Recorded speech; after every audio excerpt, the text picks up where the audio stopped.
Welcome to episode 2, season 2 of the Fanarchy with Rivet podcast. Our guest today is an acclaimed rapper, entrepreneur, and social impact advocate. He's performed at The Tonight Show, Jimmy Kimmel Live, and Governor's Ball, amongst others, and is just fresh off the premiere for his latest music video, Too Much. Please join me in welcoming Taylor Bennett to the show. What up, man? Yeah. Appreciate y'all having me, man. I'm a big fan. How you doing, man? Good, man. Hanging. It's getting nice outside in Chicago. Are you outside now? Yeah, I'm outside, man. We're outside. That's I know you just mentioned Too Much, but there's a lot of outsideness with it. It's all about like juking and footwork. Yeah. We outside, man. And that was my first question, actually, is about that. Before jumping in, wanted to understand what your relationship with Chicago dance culture is and kind of why you chose to honor it in that way. I grew up, I feel like, going to juke parties and like, I think, are you from Chicago? No. Oh, okay. So we need a little history lesson. Yeah, it'd be kind of, so basically like, Chicago, like just dance culture spans like 50 plus years, right? So like there's house music, there's ghetto house music, there's juking, there's footworking, there's bopping, there's all these different kind of layers, but also kind of generational eras and different people that were involved. So it's like a very community and also like nostalgic thing. And for me, I'm like, or from what I've gotten from knowledge from the OGs and different folks, I guess I would be considered like the 5th generation of like juking. And basically for me, when I grew up, we used to throw hella juke parties, hella house parties. And it's, y'all probably, where are you from though? Boston. You're from Boston. Y'all probably did the same shit. You just didn't know what you were doing. But we used to like throw these parties and we'd like be in the basement and like turn the lights off and like, you know, like grinding parties. Like when like, you know, like when you're growing up and shit like that were like super popping. And I used to go to a lot and I used to throw a lot and it was super popular in Chicago. We either called them juke parties or basically like kickbacks. So yeah, that's like my connection or relationship to it. And then outside of that, footworking as a culture is like, you know, not only huge in Chicago, but it's worldwide. Yeah. So like growing up, you know, that was like a prideful card of Chicago. You know what I'm saying? Like it was like, so I feel like that was kind of the reason. But then also I think outside of that, juking is like, and for a lot of people that might not be familiar with it, it's not just kind of like a genre of like music or something like that. It's like the environment. It's like how you move, how you dance. But like ghetto house music and also like tracks like are a huge thing when it comes to the background. Those are like basically like the sounds that like play, like the music or the tracks that play. And all the different people that have been a part of it. I was just showing some of my friends. I was just in the studio with the Pope. Shout out the Pope. And there's a lot of other OGs and different folks that are out here that are like producers. But it's black people that produce the music for us, and it's also by us. And then till this day, most kickbacks or house parties or juke parties are hosted at our houses, and it's facilitated by us. So it's like a by us, for us type thing. Yeah, you know? yeah. That's real cool. So, you know, me being an independent artist, I wanted to support that culture and something I was close to, as well as like something that, you know, shows the black community in like a positive light. Yeah. And push that shit to the mainstream. Definitely did that. Yeah. Yeah. And it was really interesting to me that you mentioned the topic of community. Yeah. If we go back to where it all started, we talk a lot on this podcast about the early days of community building, growing an early fan base. Yeah. And I was doing some reading and found it interesting that your brother wanted you to build your own buzz before working with you. Yeah. That was and like a big how'd you thing. feel about that at the time? Man, at the time, thank you for asking this question. Because people used to ask me this question like that. At the time, I was kind of pressed. Like, I didn't understand it. Because, you know, I guess from my perspective back then, now I understand it. I was like, man, like, you're making all these songs with your friends and, like, all these other people, but you won't make this track with me. But as I got older, I understood not only am I, like, part of a different generation than Chance, but also, like, I have friends now that, like, make music and rap, and, like, I collaborate with them. So it's kind of like a thing where I feel like he wanted me to be able to make my own name, which I think in the long term was much more impactful than, you know, some other artists that you might, you know, that might be related to other artists in the way that they, you know. So, yeah. Yeah, we don't need a name drop. That's all good. Yeah, no, you know. And you kind of touched on the next thing. I was going to say what you thought were kind of those benefits of building that brand separately. But what was also difficult about having to build that brand separately? I think the benefits were, like, I learned the business. So now I manage Chance. You know, Yeah. I have for like probably like the last 4 or 5 years. And like a lot of the experiences that I had, like whether it was splits or business meetings or partners or, you know, figuring out merchandise or figuring out doing shows or getting a booking agent, I went through all those things on my own and also with other folks that were my age. So a lot of that, you know, institutional knowledge and relationships have been extremely beneficial for me, my brother, but a lot of other artists as well, and, you know, people I work with. So I think that was like biggest benefits. I think negatives, I don't know if there are too many negatives. I don't know, because I mean, you never know, right? Yeah. Like I said, I could have like been like, we did a bunch of collaborations and I could have just been a bum and like not made any money after that. People are like, who is this dude? Like, what the fuck? This is just his brother. Or I could have been rich as fuck. You know what I'm saying? So I guess that but I don't know. Yeah. You know what I'm saying? So I guess that would be the only, if I had to say something, possibility. Yeah. Yeah. Yeah, that's helpful. You know? And when you think about that time where everything was driven by community just in Chicago and the scene, what do you feel like were the benefits of that and coming up in that era? There was like, you know, and me and my dad and my brother used to refer to it, and I believe they do too, that era is like the Renaissance, the Chicago Renaissance era, because that was like, you had so many different talented artists, and not just artists, but like designers. Like, it was just like, you know, you got to think about, you had Chance, you had Keith, you had Dirk, but then you had Katie Got Bands, you had Spenzo, you had Lovefo, you had, like, it's just so many amazing, talented artists that honestly, if we like kind of look back at it, a lot of them, you know, were independently starting. So like the last video I just shot, Too Much, is shot by D Gaines, and D Gaines shot like Don't Like and Bang and like all of Keith's like early shit, and like that was just them literally linking with each other online and then like shooting a video off of his camera and then uploading it to YouTube, like without any label backing, or very similar to like what me and Chance did, like with putting our shit on SoundCloud or Yeah, I have a ton of questions about YouTube, that. So, you know? yeah. So like basically saying like it was just this huge influx of creatives and music that was starting without having like someone that came in and that was like, yo, I'm putting all this money up so you guys can do this, which is because there wasn't really an industry. Like Chicago really made its own industry. Mm-hmm. And then the industry started coming in and started signing people, and then it got even more cracking. You know what I'm saying? Yeah. So, yeah. Awesome. So one thing we do on this podcast is we break up the questions with trivia questions about you. So trying to see know thyself. How well do you know yourself? For sure. So the first one is how many Spotify streams are on Broad Shoulders? Is it 25.6 million, 26.6 million, or 27.6 million? Tell me the options one more time. 25.6, 26.6, or 27.6? One more time, because that was really good. Like, because the last numbers are changing. They're so all one the same. more time. So it's either 25.6, 26.6, or 27.6. I think it's 27.6, but I could be tweaking. Is that your final answer? That is my final answer. Okay, you're wrong. It's 26.6. Damn it, I wanted to say that. You have 2 more chances. So back to the topic of community building. What were some of those like I can't believe early? I just lost that.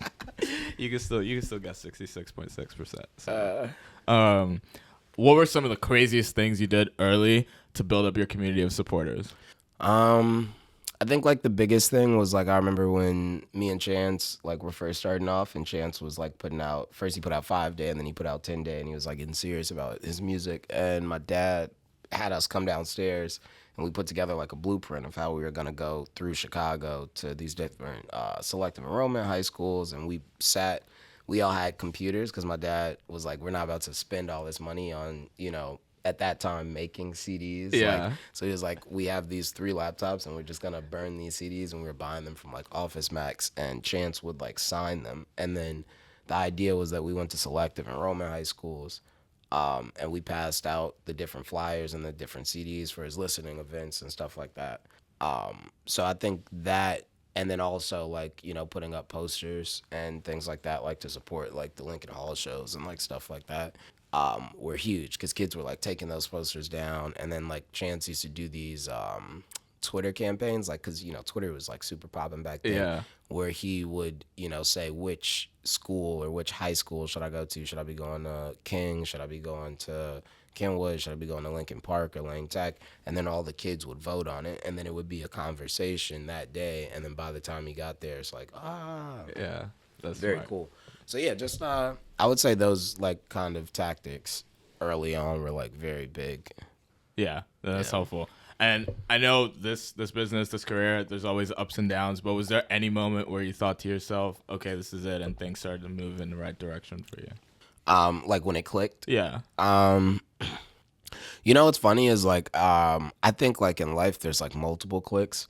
So like there's just like so many different like spaces of life. So like even for me, like I'm an artist, I'm a manager, I'm a father, firstly. So it's just like there's different things where I'm like, how does this work? How do I get this? Whether it's like the sound or just like how do I figure out how to continue expressing myself in new ways and not get caught in what might be popular or what I already have done that did click. Yeah. And that's a click. Yeah. So like I see like it happens like a lot of times I have like a lot of clicks. But I will say that I remember when in 2014 I was like one of the first artists, shout out to TuneCore, the distribution platform.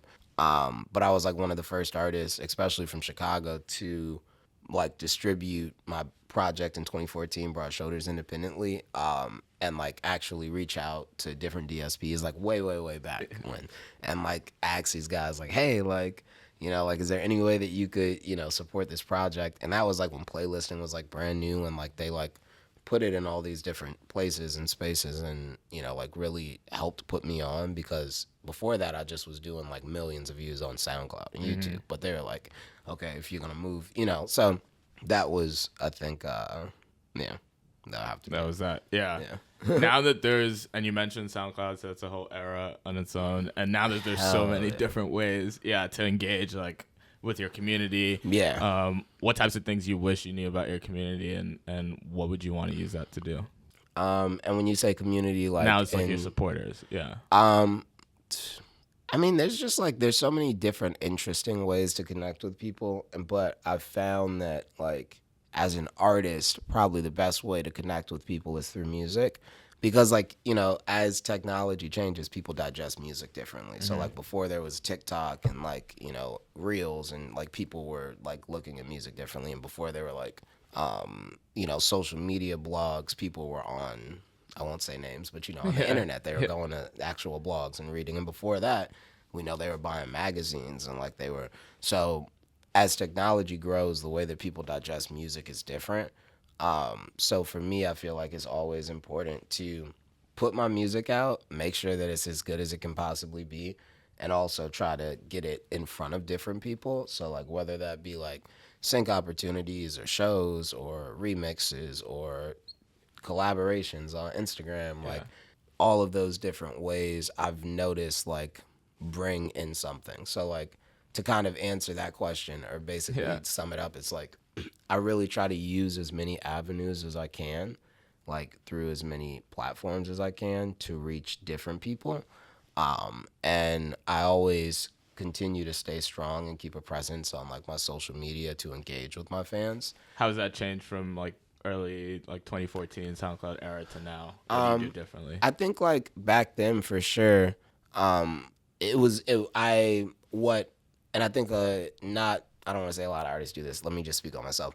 For me, back then, I was really big on Instagram and really big on Twitter, because those were what I saw were giving me like my followers. And then my music organically was always kind of growing, like on Spotify and Apple Music and, wherever it was.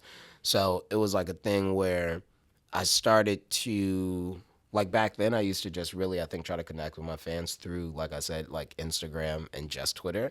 And I've realized like since then, like there's so many other different platforms, like, or just ways like YouTube community and like shorts, or TikTok, like we talked about, or like having like a MailChimp, or having like the app community, and like there's just like different ways that you can talk to your fans, as well as like I said, like sync opportunities and not just connecting with your fans, but also reaching new fans. Yep. You know, or discover fans rediscovering you, because that happens a Big lot. thing. Yeah. You know, where like fans are like, oh, I love this, like, I guess I'll just use myself. I love this Taylor Bennett song, and like da da da, and then it's like 4 years later, and they're like, oh my gosh, like, is this a new Taylor song? But they're like watching a TV show. Yeah. And they're like, oh, like, you know. Yeah. It's been out. That happens to me all the time with a lot of artists. That's awesome.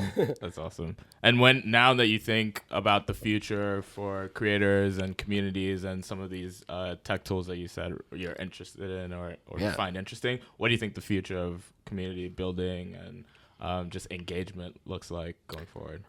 You know, it's funny because, like I said, I think as technology changes the way people digest not just music, but like all forms of entertainment, like changes, right? You know, like big screen TVs, I'm sure had a major impact on like real like life attendees at like games, right? You know, like at sports games, and like I know just like a random idea, but basically just saying that I think that as technology continues to grow, us as like a people will continue to make our art, but I think the way that we digest it will be different. And I think something I've been noticing a lot is, you know, like, of course there's like VR now, so like a lot of people are like into like self entertainment. Like that's like a one person thing. Like you could do it with someone else, but it's like you don't have to be with that person. So it's like an isolated form of like entertainment. Whereas I felt probably like 5 years ago, and I still feel now, that what's also very important, as much as like having this one person or one like experience, is like also connecting with people and like being able to really feel what's going on. Like I was saying, and I used to say this all the time, I don't know if it's true, shout out to Wheel of Fortune because I've said this too much, but I used to say that I didn't think a lot of people watch Wheel of Fortune anymore because they want to win the money. Yeah. You know what I'm saying? So like there's all these other online like sweepstakes and like things like you could see people win money, or you could actually try to play this game, and like I think people are like into that. Or people that watch Wheel of Fortune, again shout out to them, are also playing those games to try to win money, because it's like at this point I think people don't want to watch the game, they want to play it. You know what I'm saying? And they want to feel it and experience it. And like whether it's basketball or it's like hip hop, you can see like the love for the culture of it has people so entrenched that they want to do it. You know what I'm saying? Like they have other leagues and other, you know, hip hop costumes for Halloween, and like, you know, it's just like, immersive experiences. Yeah, that makes sense. Second trivia question. So let's see if you can redeem yourself here. Let's get it. When did you release New Chevy music video? Oh, wow. No, you got me. I haven't given you options. I have 3 options. Okay, great. I was like, you got me. I was like, you won. You won that one. You got me. A is July 2014. B is May 2014. C is January 2015. Wait, what? You said it's July 2014, May 2014, or January 2015. July. Is that your final answer? That's my final answer. That's correct. There we go. It was hot. I remember me and Louis, and shout out to King Louis. So that was New Chevy was my first big song too, and he's on Too Much. So it's like a full circle moment. Yep. Yeah, for sure. And that's what I was saying too. Is like, you know, just dope. You remember that one?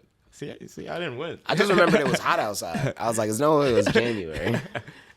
So now we're in the last section of the interview where I'm gonna ask you more questions around the business side of things and just you outside of music, if that's cool. For sure. Yeah. Awesome. So how do you've been someone who's been excited about the music, the business of music since the beginning. You touched on it here, from maintaining artistic and financial independence to how you run your shows.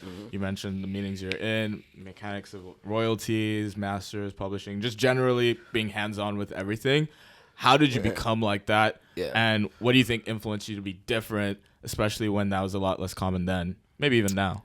That's a great question. I think for me, when I was growing up, it was based out of one necessity. Like, you know, I think that's like a, you know, I've now at this point, of course I want to be independent, but I definitely, when I was younger, wanted to get signed. Like I wanted, so it wasn't like I was like, man, I'm turning down these deals. Like, I mean, of course not off the bat. Like it did get to that point, but I think the whole thing is like, when I was younger, I really, and still to this day, like love music. Like I love all kinds of music.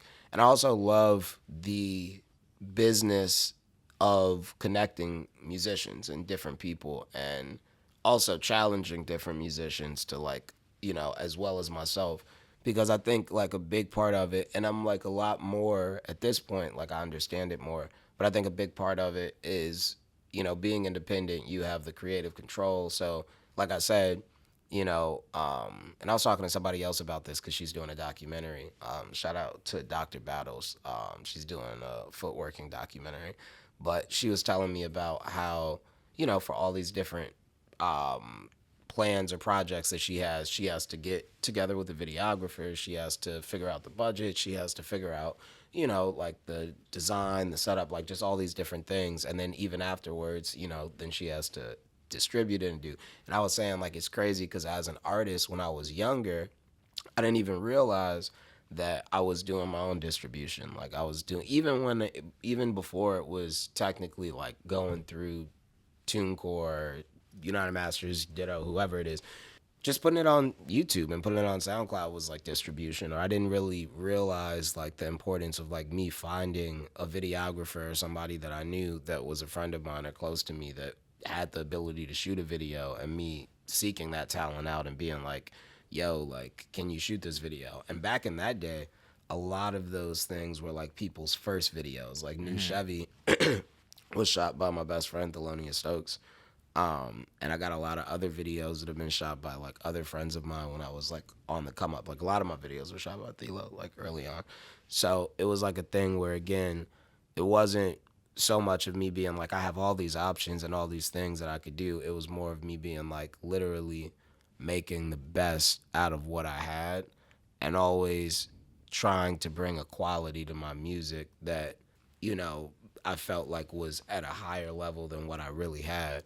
And I think what was dope about it is that eventually I got to a point where I did have more money and I could like, I still don't have to go ham, because like I look at and put together like all the budgets for like the music videos and stuff like that. So it's like we're looking at the pricing of how much these things cost versus somebody writing a treatment and the production company or whoever it is, which usually happens a lot, coming and being like, hey, this is this, and it'll be $30,000 and we're going to make the best video. And then it's like, oh shit, like, why did we pay like $80 for like a fucking rubber chicken prop, or like, like what the fuck, So like me being in the know and being able to see that different kind of stuff like helps me also be successful. So the truth was, at the end of the day, it was very helpful for me to be doing all of these different things. I just didn't realize it at that moment. And now at this day, I think there's still a lot of artists that do those things and don't realize that they are also entrepreneurs, or that they are a lot of times, and I use this analogy, that people never make a sandwich and they don't know what to do with it, right? Like if you make a sandwich, you know that either you're going to take it to work for lunch, you're going to eat it now, you made it for somebody else, right? But there's like this philosophy in the entertainment business where whether you're like an actor or an athlete or a musician, that you have to have a manager, because you can't do both. Like you can't. And I think that I don't think it's true, but I also think that like there's more of there's a backing behind the reason that people want to be managers of athletes and musicians. And I'm not saying that every single manager, like, because I'm a fucking manager, doesn't want to be like, I love this thing and I want to push it to the forefront. But you do just have to understand as the artist that not only are you at the helm of your business, but there's another side to the business outside of what you do, whether you're, again, an athlete, actor, entertainer. So seeing all those things and going through all those different stages has given me the ability to now have a creative control and an impact of making, I would say, a lot of hip-hop videos, and still my intention, at a very high quality level. And we're just not very used to seeing hip-hop videos at a super high quality level unless they're like major label artists. And I got a passion for it and I love it. Yeah. No, that's awesome. A big part of your brand is social impact and advocacy and basically fostering acceptance and mental health awareness. Yeah. What does Be Yourself mean to you now, and Yeah. what projects are you mostly focused on? And then second part is, how has that definition evolved, that Be Yourself, since becoming a parent? I think that, well, like, firstly, I feel like at this point, Be Yourself for me has always meant the same thing. Because my mom is the one, and I think I've said this in some interviews. My mom, of course, used to always tell me, like, be humble and be yourself when, like, I was a kid, like, all my life. But then also, I went to urban prep, and it was, like, a big thing, which is, like, shout out to them, amazing. It's, like, an all-boys black school, 100% acceptance on the south and west sides. And I went there, and we used to always tell kids when they were just doing shit that wasn't really like them, we'd be like, yo, be yourself, you know? Like, and it's kind of like a funny thing, too. So for me, like, what I've always taken from both of those things, whether it was my mom and my friends and us, like, joking or clowning other people, is like, you know, you gotta, like Denzel Washington says, you gotta be who you are in this world, right? And it's all about finding yourself. And I think a lot of times, whether it's moving into different rooms with people and feeling like you might have to adjust to what the temperature is in that space, or if it's like being dolo and feeling like, okay, like now I have to learn more about myself. It's like, how do you continue in all of those spaces to be unique? You know what I'm saying? Yeah. And like to be different. And like, that's also why I love music, of course, is because, like I said, since I was a kid, I've loved all kind of music. So like my last project was an alternative rock project, and this, you know, is a juke track, and I've had R&B records and hip hop records, and it's like I love music because I love the idea of expression. So that's what I feel like Be Yourself means. And then I feel like how it's like changed since me being a parent is when you have children, it's like you understand that everybody's just a big baby. Like, you know, like mean people that see you, I know it sounds crazy, but mean people that like see you and treat you some way when you were a kid, like a bus driver or somebody. Now you got kids and you like, damn, that was somebody's kid being rude to me. Like, you know, and it's just like, you know, you see life through like a different lens. And I think you have a different understanding of like growth and also what it means to, you know, to reach, you know, certain levels of success or adulthood or whatever you might, because there's, like I said, there's different kinds of success and there's different levels of success. So some people might view having a lot of money as success. Some people might view being healthy as success. Somebody might view, you know, being famous as success, or, you know, just being respected, or, you know, some people might view not being all up in the shit and being is successful. So it's like a balance, I think, of like trying to figure all of those things out, you know? Yeah. No, Yeah. that's interesting. And Yeah. how do you feel about AI in music and around music? Is it something you're embracing, trying to understand more, or experimenting with potentially?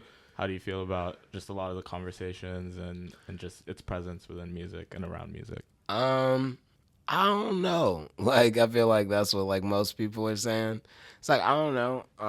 I think AI is like, you know, like a great businessman once told me this. I'll make sure that I say it right. It's the music industry is music and technology meeting. And then the music business is figuring out how to hold that technology back from the masses until you properly figure out how to monetize it.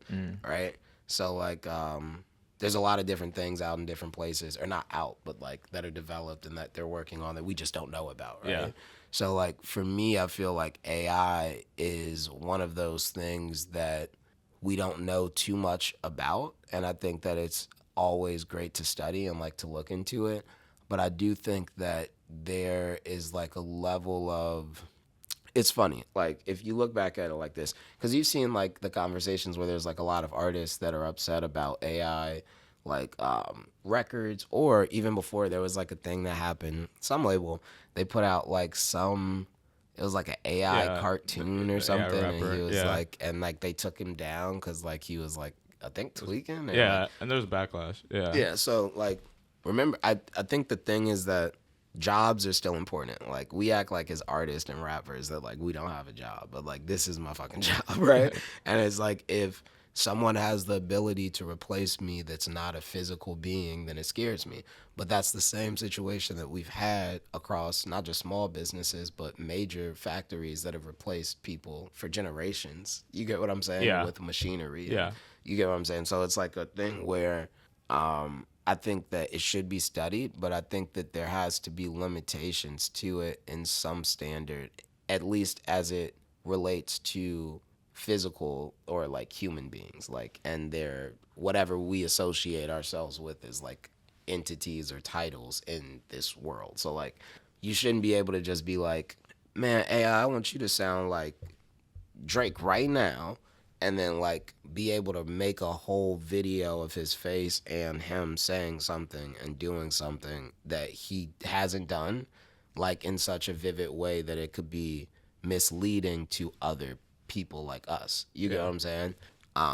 Does that make sense? Yeah, no, it does. It does. That's how I feel about it. And you mentioned, I thought it was really interesting that you mentioned what the businessman told you about just music and tech and that marriage. Yeah. How do you feel like artists feel about tech companies and right now in this new wave of tech companies? Do artists really want to be first users of these new products? Do they want to invest in them? Do they feel like they're being taken advantage of? Or even just from your perspective? Yeah. And how can these companies like appeal better to artists so that there's more of that marriage that's both sides feel like they're well, you know what's on like the same page? What's really interesting again is like and shout out to you guys and what you guys do, because like, you know, even this is like a representation, but like, you know, there's a lot of different folks that I've said from a music perspective, like D Gaines or Chief Keef for myself or Chance, that, you know, whether we continue to be independent or not, started off and gained like astronomical success from it. So I feel like a lot of that comes from the technology, and then like, of course, like I said earlier, like distribution platforms and sync opportunities and all these. I found all this shit on the internet, like online. And I have come across quite a few different folks that have had interesting startups, and I've worked with a lot of them and they've been successful. Shout out to Matt Bond in New York. He has a platform called Treble that was really dope. And it started off as like a live activation where he would every Tuesday pack out like these warehouses of just like independent artists in New York that wanted a platform to perform and to celebrate and like party and shit. And then it became an app and it like blew the fuck up. But I met him through him being like, hey, like I got this thing called Treble and like I want you to check this shit out. And I was like, oh, this is actually kind of cool. But I think outside of that, I wish I did know more folks that are in the tech world, or at least I had a better understanding, or even if maybe it's not so much of me having an understanding and them having an understanding, maybe it's like being able to collaborate with somebody on something that's beneficial towards what I'm trying to do type shit. Because I think a lot of times I see really interesting ideas and cool stuff, but it's just hard for me to, you know. Yeah. So I just have like a couple questions. Yeah. So we know streaming is just one way to make money and increasingly less profitable. Yeah.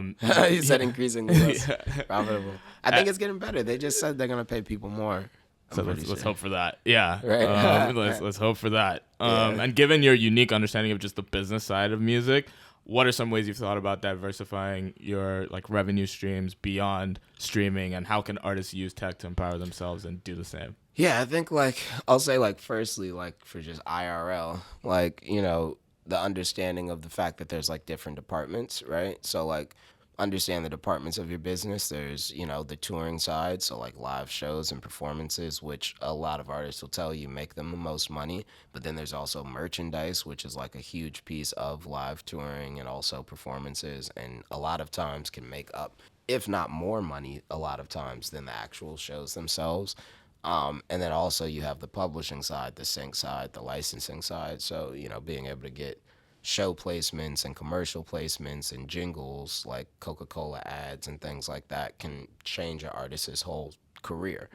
And then, of course, there's, like you said, the streaming component of it, which is a thing where you don't have to stream all your music. Like, you know, there's ways, shout out to my guy. They have a platform. It's called, oh, I feel bad. Well, shout out to them. I feel bad. He's going to hate me for this. But I know LaRussell uses it a lot. What is it called? Thank you. Even Biz. So there's a platform called Even Biz, and my homie from Milwaukee, from the Midwest, actually started it, and Lil Russell uses it a lot. But it's a platform that allows artists to put their record out before it comes out and allow fans to buy it at whatever cost, and then even afterwards. And then all of those records not only can make you like a fan could be like, I'm gonna pay $10 instead of $1 because I want to support you, but also from my understanding, they're trying to move in a way where it'll be certified for the Billboard and things like that. That's cool. So, basically saying that to say, like, there's a lot of different ways that you can make money, and it doesn't have to be streaming. You can still sell your records and do all these different things for more money, Yeah, yeah. And then lastly, I would say, It's like, free game. because that's free game. That's our IRL, though. But, like you said, like, from, like, a tech standpoint, like, go to Ditto, like TuneCore, United Masters, like, continue to look at different, there's like, it's crazy now. They have like licensing websites or like publishing websites where like you can just go and like sign up and they'll pitch your songs and, you pay like a subscription or like a fee or something. And I would say most importantly, administer your publishing, and collect it. So set up like a ASCAP or like a BMI.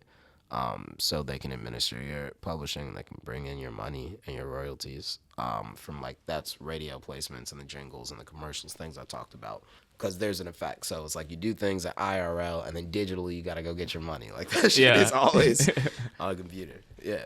Last trivia question. What's track 6 on Coming of Age? That is crazy. What? Is it A, Good Guy, B, Don't Wait Up, or C, Easy Outside? It's Don't Wait Up. It's Don't Wait Up. You're right. Yeah. So, what 3 people do you think need to come on this podcast next? I'd love to see Cole Bennett come on this podcast. I think he would be able to give like some really, really dope just insight. And he's like, one of those people that we've started off together and we've known each other forever. And he's very good at figuring out, like I said earlier, the right folks to like kind of help build his team. And always bringing in new folks. I think he just did something now where he has even more videographers and directors like shooting. So he's just a genius. So I'd love to see him come here and like give game about the tech stuff, but then also like how he's been so successful like from a business. That'd be cool. I think a lot of people want to see that. I want to see that. And then I'd say it'd be really dope if you guys had I'm a selfish person, so I always think only in Chicago. That's fine too. Oh, I think it'd be cool, man, if you had like some of like the Walla Cam folks come up here, or some of just the different folks. And Walla Cam, just so you know, is like a huge juking like organization that like has been in this shit forever and like damn near built this shit. But they, like some of the juke parties I described earlier, a lot of the times like kids watched Walla Cam videos because they were like live recordings of not just juke parties but also like footwork battles and stuff, and that's how people would figure out how to footwork and do footwork tutorials. So it's in a large way like one of the first like YouTube sensations, like for like not just Chicagoans but like a lot of people, and they've had like still to this day so much success like digitally and on online. So I think that'd be great. And then I think lastly I'd say somebody that would be really cool for you to bring in would be Corey Gilkey from Leaders 1354. He's like the owner, but Leaders 1354 is like a super successful Chicago brand that's been around for a minute. But everybody from Jay-Z to Kanye to me to Keith to like everybody is like not just worn Leaders, but in some way kind of pay respect to it as like the Chicago streetwear or authentic clothing brand. So it would be really dope for you to talk to him because he very early on had huge success digitally and online with social media where a lot of these other stores hadn't even begun. And then I also think they had like some of the first like graphic t-shirts like as a streetwear business that like they were printing themselves versus like a lot of other fashion designers at that time. So just a lot of history, man. Yeah. We'll get to work on those 3. Like last question, what 4 words would your fans not describe you as? Oh no, I don't want to do that one. We My close it God. out there. Thanks a ton. Appreciate you, man. That's a wrap. Shout out, Reverend. Peace. Man. Let's get it. My God. Thank you, man.